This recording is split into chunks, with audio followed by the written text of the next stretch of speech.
Avui he triat aquest entorn vell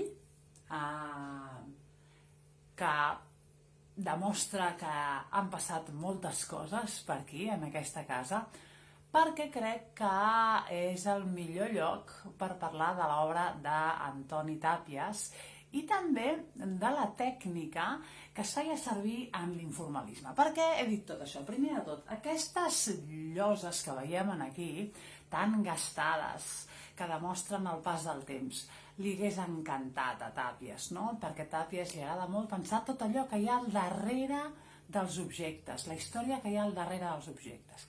I també he escollit aquest terra perquè molts artistes utilitzaven la tècnica del frottage, que era una tècnica surrealista però que van utilitzar molt els del Lau, el Set i els informalistes, que consistia en posar el paper sobre d'una superfície rugosa, com aquesta d'aquí. De fet, el frottage es va inventar per frotant a sobre d'un parquet, i quan frotem a sobre d'aquesta superfície rugosa apareixen formes, taques, no sé si ho veieu una mica bé aquí, aquestes formes, aquestes taques, que podem transformar en tot allò que la nostra imaginació, que el nostre subconscient vulgui. Això ho feia, per exemple, Max Ernst, i ho fan també en la tècnica de l'informalisme.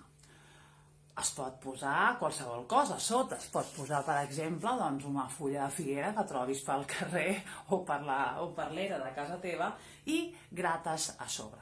Una altra de les tècniques que tenien era el gratage. Això seria el frottage, perquè estàs frotant, com allò que fèiem amb la monedeta de petits, i un altre seria el gratage. Què vol dir el gratage?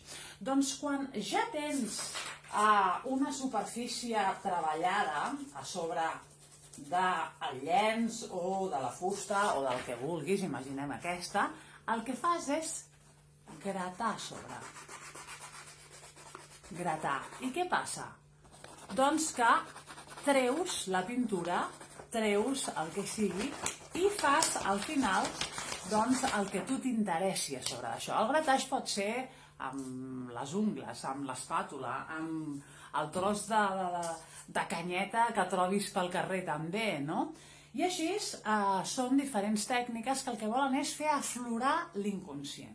Per tant, en aquest entorn tan antic, ja us anuncio que l'obra de Tàpies, a més d'utilitzar el frottage que venia del surrealisme, de Max Ernst sobretot, que ho va fer-ho a sobre d'un parquet, com ja he dit abans, o el gratage, gratar, que era ja molt especialitzat dels informalistes, també li agradaven aquests mobles antics, aquestes cadires antigues que tenien a sobre molts frottage i molts gratage, no?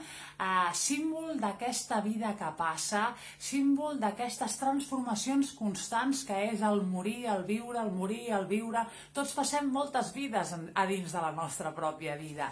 I, per tant, aquests objectes que passen moltes vides i que tot això s'acumula a sobre de l'objecte és una cosa que li agradarà molt a Tàpies i en parlarem el proper dia. Fins ara.